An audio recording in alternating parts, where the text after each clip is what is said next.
Hey everybody, this is a piece by Max Shachtman titled It's Time to Understand. This is from The Fate of the Russian Revolution, Lost Texts of Critical Marxism, edited by Matgamna. The footnote says that this is from originally from New International under the title, quote, "It's time to understand. Continued confusion leads only to disaster," end quote. It's from March 1944. So here we go. Let's boogie. It is time to understand. Confusion as to the aims of Russia in the war is gradually dissipating from the minds of her Anglo-American allies. What antipathy there is in London and Washington is based on indignation at the thought that Moscow should aim in general at extending its oppression and exploitation into other lands and peoples, inasmuch as up to now this has been the exclusive prerogative of the capitalist imperialisms, and in particular that it should extend its rule over territories which Russia's allies believe ought to be their vassals or slaves.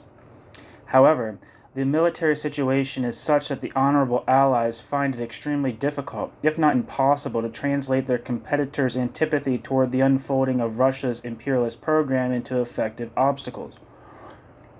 They must make the best of a trying dilemma and bide their time.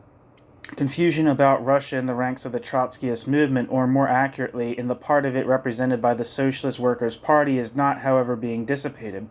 The contrary is unfortunately the case. For it, Russia continues to be a workers' state which has been degenerating day in, day out for 20 years, which is now a lifelong prison of the working class, to use the SWP's own words, which establishes not less than semi-slavery wherever it extends its sway, to use Trotsky's own words, but which does not cease, for all that, to be a workers' state which must be unconditionally defended and supported in the war. Furthermore, according to the Socialist Workers' Party, Russia is a, quote, counter-revolutionary workers' state, end quote. The state is proletarian because property is nationalized. It is counter-revolutionary by virtue of the Stalinist political regime, the bureaucracy. What makes it counter-revolutionary? Is it for capitalism? Is it for restoring private property? No. The fact is that it defends nationalized property, quote, in its own way, end quote. Is it for maintaining capitalism in the countries it conquers? No. The fact is that it abolishes capitalist private property in these countries and reorganizes the economy to correspond exactly with Russia's. Well then, it is counter-revolutionary because it is a deadly enemy of the working class everywhere and a violent opponent of the proletarian revolution. But is not the essence of a social revolution the expropriation of the ruling class and a fundamental change in property relations? And is that not exactly what the Stalinist bureaucracy, its army, and its police do when they conquer new territory, as in the Baltic and Balkan countries? To this question, the Socialist Workers' Party replies that with a triumphant affirmative. But then, what is the class character? The class character of this social revolution carried out by the Stalinist bureaucracy? The Socialist Workers' Party rejects our theory that this bureaucracy is a new class without as yet offering a single word of argument against it. Good. But the question still remains, is this social revolution a proletarian revolution? No answer, except Trotsky's above-quoted remark that when Stalin nationalizes the property of the conquered countries, he reduces the proletariat to semi-slavery. Is this social revolution a socialist revolution? No answer, except in the not very courageous form of the assertion that Stalin is carrying out, quote, the extension of Soviet property forms, end quote, and the Russian army, which is the bureaucracy's completely controlled instrument, in this, quote, extension of Soviet property forms, end quote, question mark. This army must be defended and supported, says the Socialist Workers' Party, but at the same time, quote, we are against the seizure of new territories, end quote, by the Kremlin, exclamation point. What is clearly explicit in all this?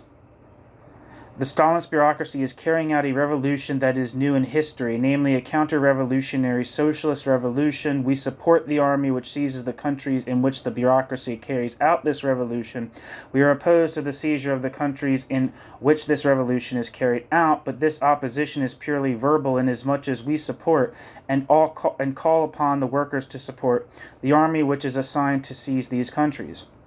The Socialist Workers' Party has dug itself deep into the shelter of this gallimatis of a dogma. The hell does that mean?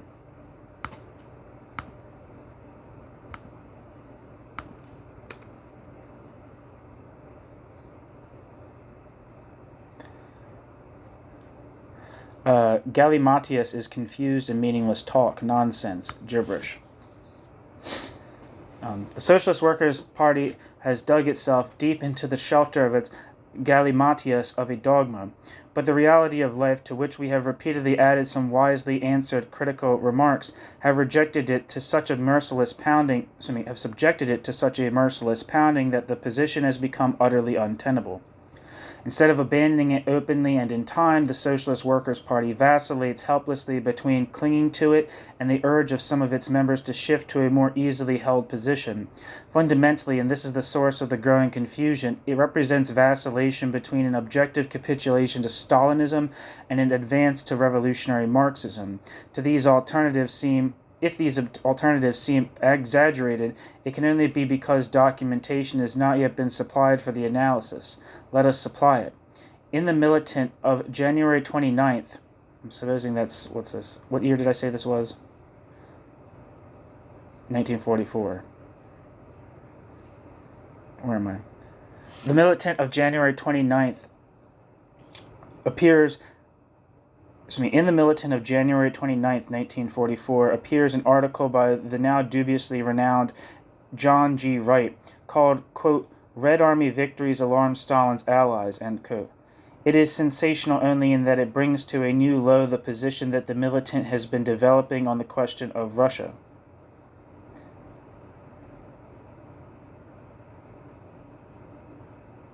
It is sensational only in that it brings to a new low the position of the Militant.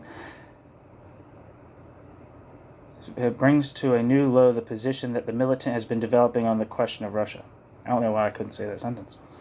In view of the startling views expressed in it, and it is written, let us note, by one of the fiercest of the fierce among the, quote, Trotskyists, end quote, the reader will surely not be bored by even a lengthy quotation.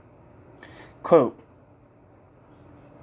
"But the whole point is that the capitalists refuse to reconcile themselves to the price that Stalin needs and demands, that is, the strengthening of the Soviet Union in Eastern Europe. Stabilization of capitalism in Europe is impossible without a capitalist Poland as a, quote, buffer, end quote, in order to keep the Soviet system isolated in preparation for its eventual destruction. Churchill and Roosevelt know this and are working to this end. The establishment of the Curzon line, that is, in essence, the reservation of the 1939 border gained by Stalin through his previous deal with Hitler, would weaken Poland as the pivot of this indispensable capitalist, quote, cordon sanitaire, end quote. Furthermore, implicit in the Kremlin's territorial demands is the extension of Soviet property forms to the whole of Poland. That this threat is not distant is borne out by the latest pronouncement by Stalin's Union of Polish Patriots, calling not only for the inclusion of Silesia, Pomerania, East Prussia, and Danzig in a, quote, new Poland, end quote, but also for the seizure of Polish landed estates, their division among the peasants, and the, quote, nationalization of industries and mines taken from the Germans, end quote. Daily Worker, January 28th. Inasmuch as Polish industry is almost wholly in the hands of the Germans, the realization of this program would signify the complete destruction of Polish capitalism and a giant step in the inevitable extension of Soviet property forms far beyond the frontiers of 1939. Inasmuch as Polish industry is almost wholly in the hands of the Germans, the realization of this program would signify the complete destruction of Polish capitalism and a giant step in the inevitable extension of Soviet property forms far beyond the frontiers of 1939. That was in italics.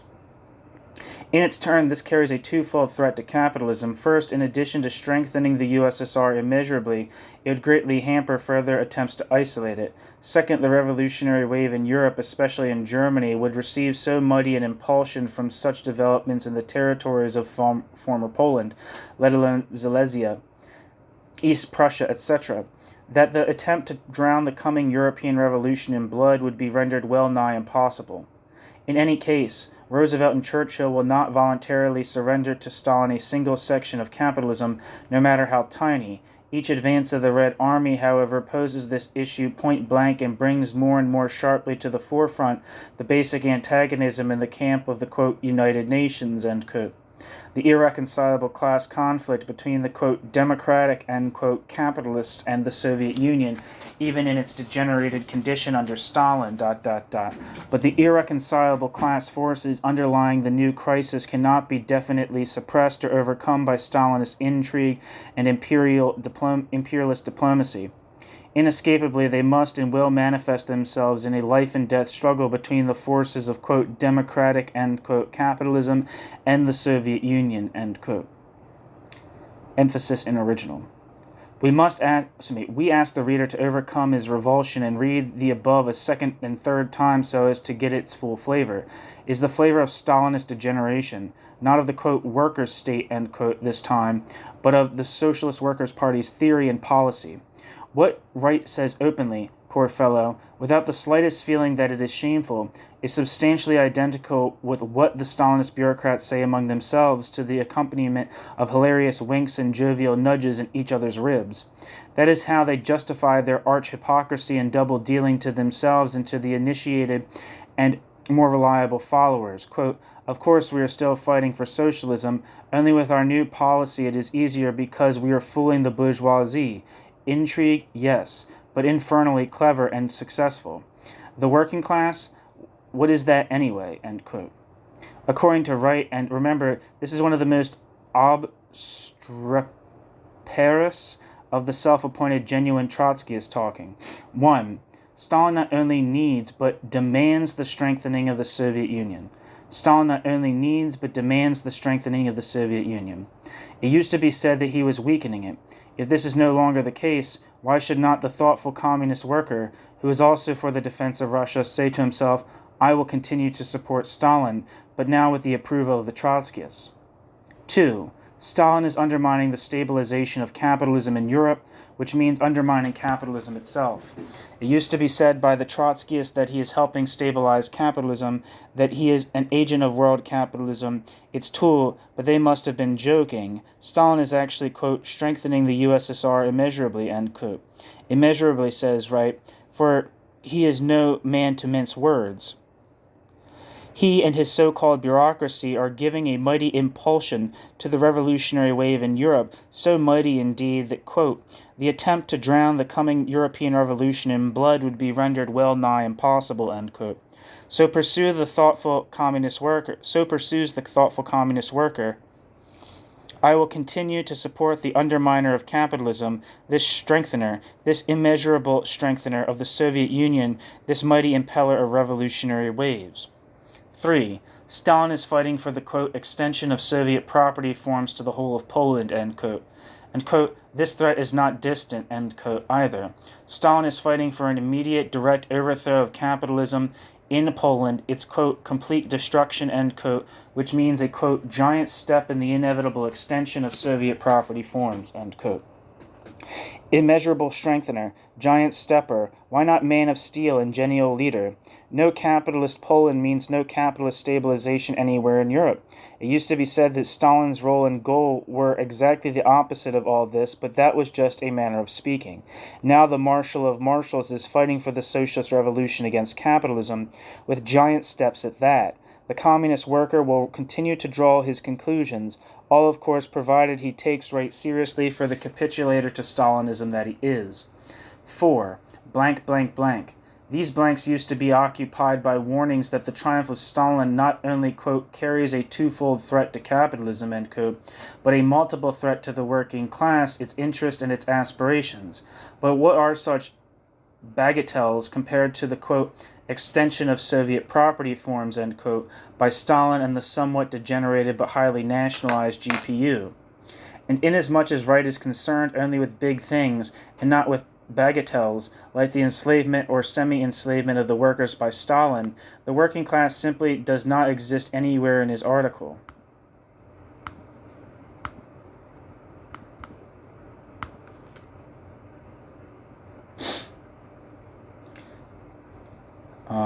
According to Wikipedia, a bagatelle is a short piece of music, typically for the piano and usually of a light, mellow character.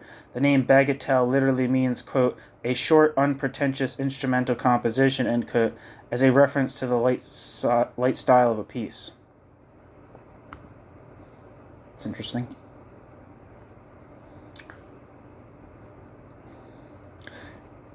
let me repeat the sentence that I just read. And inasmuch as right is concerned only with big things and not with bagatelles like the enslavement or semi-enslavement of the workers by Stalin, the working class simply does not exist anywhere in his article. It need not be warned, it need not be guided, it has no particular function to perform or role to play, it does not exist in Wright's excited scheme of things. The advances of the Russian army, for no good reason in the world, the militant continues to call it the advances of the Russian army, for no good reason in the world, the militant continues to call it the Red Army, poses, quote, point blank, end quote, the issue of ... the struggle between capitalism and Stalin's property forms. They bring, quote, sharply to the forefront, end quote, the irreconcilable class conflict between irreconcilable class forces manifesting themselves in a life and death struggle. Class conflict, class forces, life and death struggle, between whom do you think? The bourgeoisie and the proletariat? No, quote, between the, quote, democratic capitalists and the Soviet Union, end quote. Quote, between the forces of, quote, between the forces of, quote, democratic capitalism and the Soviet Union, end quote. The working class? What is that anyway? That is something you leave out. Important is the fact that Stalin's, quote, property forms are extended, end quote, over the working class of Poland and elsewhere, like a running noose over a Mustang, so that it can be bridled and saddled with a, quote, workers' state, end quote, which is degenerated, Bonapartist, counter-revolutionary, a prison for the workers, in which they do not rule, have nothing to say, and are totalitarian slaves, but which is, thank God, nevertheless a workers' state. Where, the reader may now ask, is the confusion? Wright is not so much guilty of confusion as of splattering a 99% pure Stalinist poison on the pages of the Militant. The confusion of the Socialist Workers' Party, we said, lies in the oscillation between Wright and the revolutionary Marxian position. Wright's article evidently evoked sufficient dismay to cause the editors of the Militant to attempt at least a partial disavowal of his views, without, of course, indicating by as much as a word that there are two views and a conflict between them. That falls under the heading of educating the reader, you see. In the 2 issues following Wright's monstrous article, the Militant published 2 editorials, one unsigned, quote, Program for Poland, end quote, and the other more official, yet signed by the, quote, editors, end quote, and entitled, quote, Stalinism and the Danger to Europe's Coming Revolution, end quote. The first opens refreshingly enough with a highly deserved rebuke, and not just at bourgeois commentators, but at Wright, who was equally guilty. Quote, in the current dispute over the Polish question, public attention has hitherto been concentrated exclusively upon the views and proposals of the various governments involved, ... Not one of these powers, England, the United States, the Polish government in exile, or Stalin, end bracket, has signified any intention of permitting the Polish people to determine their future. They propose to settle all questions solely through the reactionary methods of traditional power politics, end quote. So far, so good. What follows is even better. Quote, the Polish workers and peasants, however, have not suffered the horrors of the Second Imperialist War and fought against the Nazi beast in order to pass under the yoke of any other dictatorship, whether it comes from the West through the restoration of the old regime backed by Anglo-American bayonets, or whether it comes from the East in the person of the Bonapartist bureaucracy of Stalin. While the diplomats of the, quote, United Nations, end quote, secretly bicker for the most advantageous terms, the Polish masses are waging their own independent fight for freedom against the national oppression of the Nazis and the social oppression of capitalism. The Polish people don't want any more lords and masters over them. They want to decide for themselves what system of society and what kind of government they shall have, and despite the conspiracies and deals between the capitalist owners and the Stalinist bureaucrats, the Polish workers and peasants will speak the last word on these vital questions, ... In their struggle for such a free and independent socialist Poland, the Polish workers and peasants will find powerful friends and allies not in the Anglo-American capitalists or the Stalinist bureaucrats who threaten to replace the fascist oppressors, but among the insurgent masses of the rest of Europe. End quote. The words come late, but not too late. In any case, they are excellent. Wright should be compelled to write them on a blackboard 100 times a day for 3 months before he is permitted to speak or write another word on any question relating to Russia. At the same time, however, the editors and the Socialist Workers' Party in general cannot be permitted to continue with their evasions and double talk, with putting forward a new line or half line without abandoning the old. In other words, they cannot be permitted to remain confused and above all to confuse others. First, the editors tell us that the, quote, advanced Polish revolutionists are anti-Stalinist, but they are pro-Soviet. They understand that despite Stalin, the Soviet Union is nevertheless unlike the capitalist world, end quote. Unlike in what way? In that it is a worker state of one kind or another? The editors delicately refrain from saying. Not once, in either editorial, do they refer to Russia as a worker state.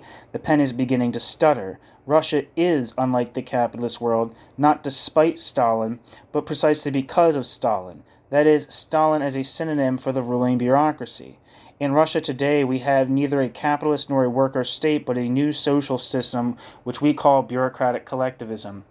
It is increasingly clear that the Socialist Workers' Party has reached a complete blind alley in its attempt to maintain this anti-workers state. It is increasingly clear that the Socialist Workers' Party has reached a complete blind alley in its attempt to maintain that this anti-workers state is proletarian and at the same time to maintain any kind of revolutionary policy for the situation in Europe. You cannot get out of this blind alley, as the two editorials try to do, by stressing the latter and remaining discreetly silent about the former. The contradiction is only ignored but not eliminated. Second, the editors point out that the, quote, capitalists are first and foremost concerned with the property forms in the occupied territories.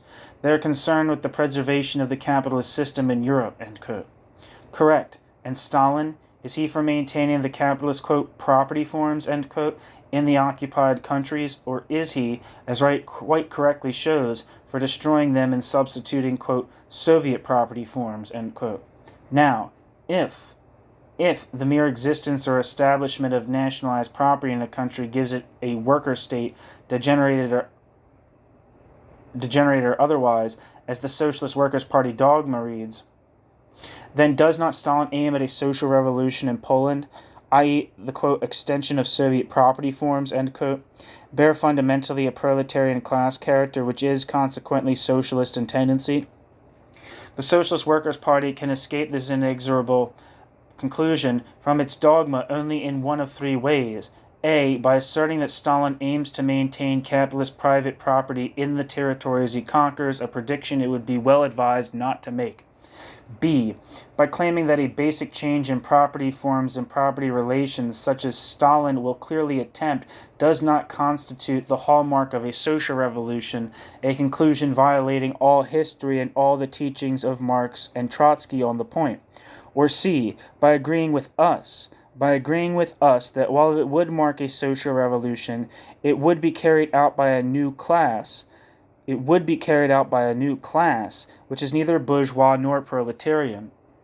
Third, the capitalists fear expropriation of their property, not only by the socialist proletariat, but even by the Stalinist bureaucracy. Right. But the editors add, quote, the European peoples have aspirations and aims entirely different and opposed to those of Stalin, end quote. Entirely different? What about the, quote, Soviet property forms, end quote, which are by themselves enough for a worker state? Do not the European peoples, insofar as they are socialistic, have a common, if not an identical aim with Stalin in the matter of, quote, property forms, end quote?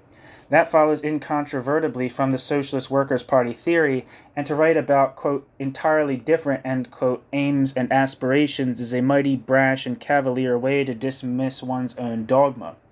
The fact is that, quote, entirely different, end quote, is fairly correct, despite the argument of the Socialist Workers' Party that nationalized property is what makes Russia a worker state, an argument that implies a fundamental community of interest between the Stalinist bureaucracy and the socialist proletariat. An argument that implies a fundamental continuity of interest between the Stalinist bureaucracy and the socialist proletariat. Nothing of the sort is true. Where property is state-owned, control of the state is control of society as a whole. Where the working class controls the state, as was the case in the early years of the revolution, it is a workers' state. The form in which property is owned, in this case state ownership, is filled with one social content, one class content, where the bureaucracy controls the state and in a totalitarian way, as has been the case in Russia for almost a decade. The same property form is filled with a fundamentally different social or class content. The same property form is filled with a fundamentally different social or class content. Entirely different property or social relations are established. The working class rules in no sense whatever, but is ruled over and exploited. The failure to understand this simple idea is what is breaking the neck of the Socialist Workers' Party. Explicitly, the Socialist Workers' Party rejects this idea. Implicitly, it is dragged into giving the most reluctant, tongue-in-cheek acknowledgement of its validity. That is why it now feels obliged to support the workers of the capitalist countries, not only in fighting capitalism, but also in fighting against the, quote, extension of the rule of the, quote, worker state, end quote, over themselves.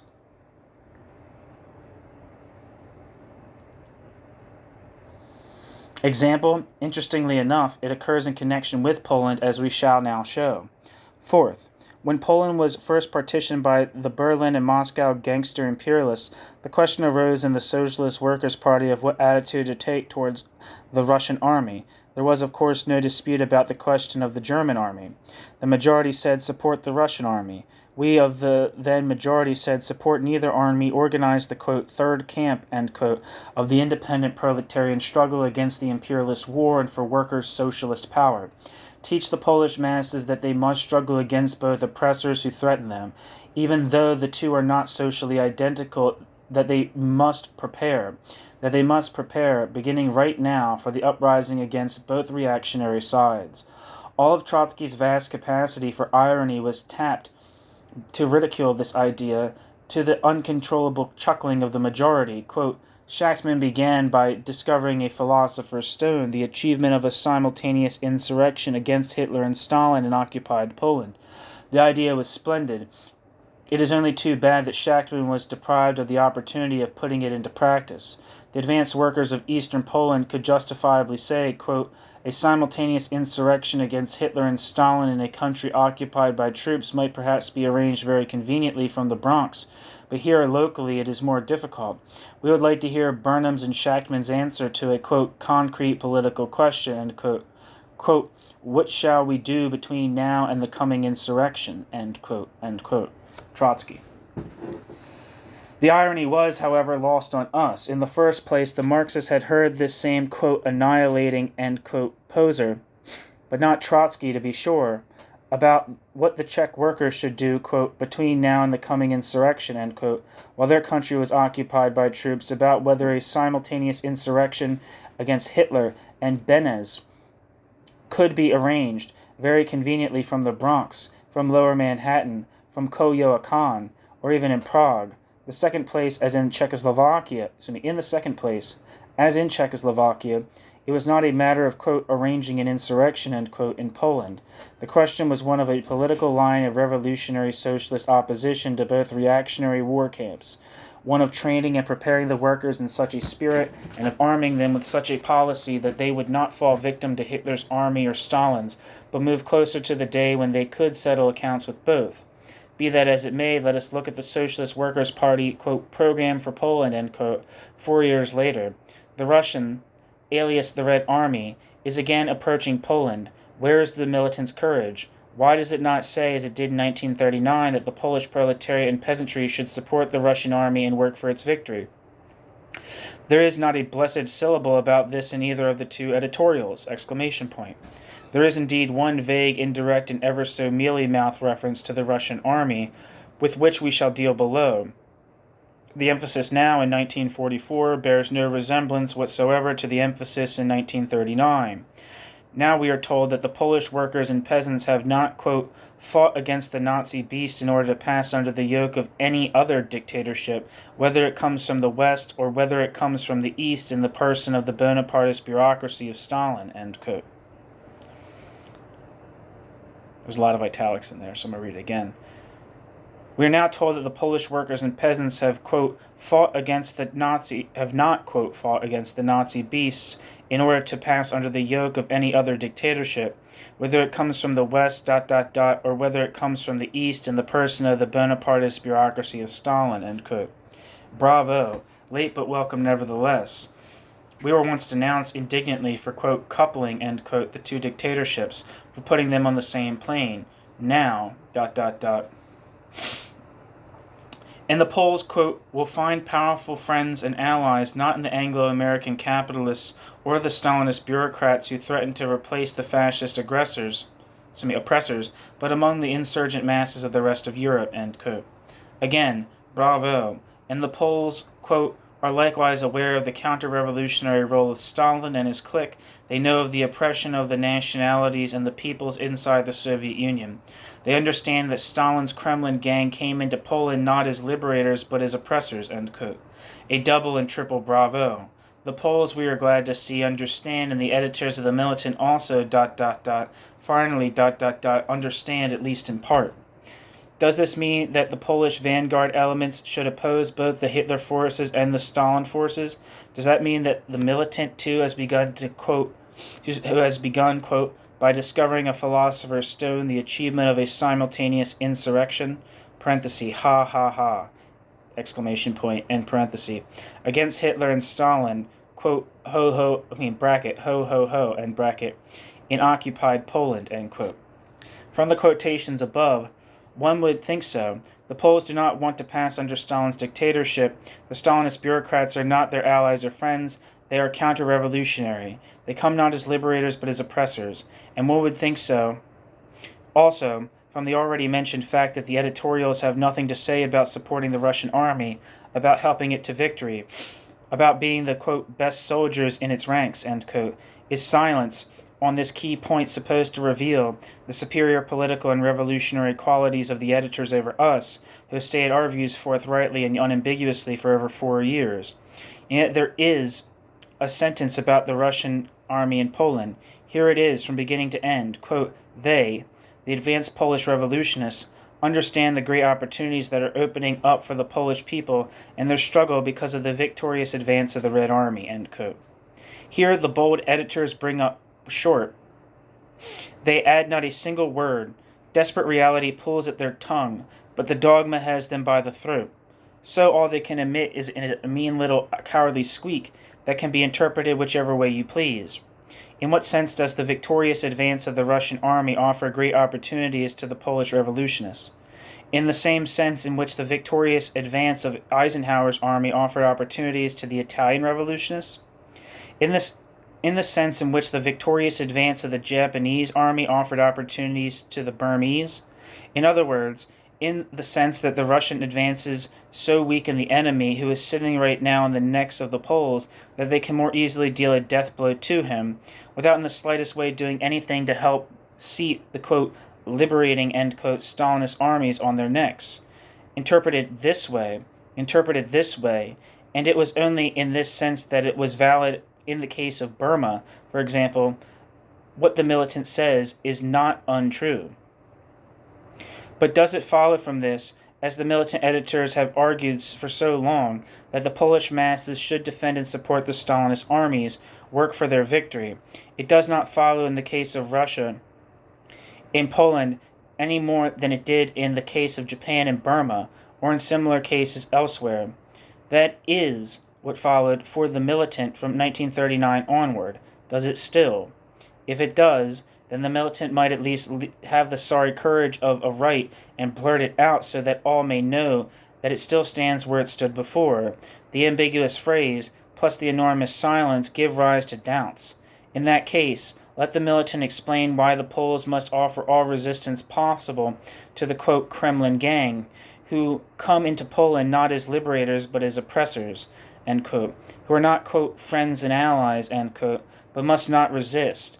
On the contrary, must defend and help to victory the Russian army, even though this army is, in Trotsky's words, quote, an instrument in the hands of the Bonapartist bureaucracy, end quote. In other words, if the Militant holds to its old position, let it explain why Poles must oppose the executioner while helping him fire the gun. the, quote, instrument, end quote, which is aimed right at them. If we may paraphrase Trotsky's irony about the, quote, simultaneous insurrection, end quote, and paraphrase it for an idea to which we think it properly applies, quote, the idea is splendid, it is only too bad that the editors are deprived of the opportunity of putting it into practice, end quote. However, if what once followed for the militant no longer follows, it is doubly its duty to say so and to explain why, and if it no longer follows, away with these miserable subterfuges and double talk. Instead of deceitful sentences such as we have quoted, the militant should be saying to the Polish and all other workers that the Stalinist army is advancing under the banner of Stalin, Kutuzov, and Ivan the Terrible for the purpose of reducing them to slavery. That would be a real step forward and lead directly to an even more important advance. It is high time this step was taken. It is high time to understand. The European proletarian revolution is maturing. This is no longer the expression of a mere wish in any sense. We have already seen the actual outbreak of the first stage of the revolution in Italy. With even one eye, we can see the growth of the revolutionary forces in the popular underground movements in other countries. The militant sees, as the editors so correctly put it, that Stalin, quote, threatens to dismember Germany. He threatens the German people with slavery. If the blood of the Russian and German masses continues to redden the territories of the Eastern Front, the responsibility in major measure rests on Stalin and his counter-revolutionary regime, end quote. It refuses to see or to say that its, quote, workers' state, end quote, is precisely this Stalin and his counter-revolutionary regime, that the, quote, nationalized property, end quote, is precisely the foundation of power of this Stalin and his counter-revolutionary regime, that the misnamed Red Army is precisely the instrument of this Stalin and his counter-revolutionary regime, of the state that threatens Germany and other lands with dismemberment, the people with slavery, and the revolution with such a bloodbath as even Anglo-American imperialism might well shrink from. Up to now, all this preposterous and reactionary mumbo-jumbo about Stalin's Russia being a worker state and Stalin's Bonapartist army being, quote, Trotsky's Red Army, end quote, which is bringing socialism to Europe, has been little more than a tragedy. Tomorrow, for all that we hope for and work for in Europe, and for us here, it can become a first-class disaster.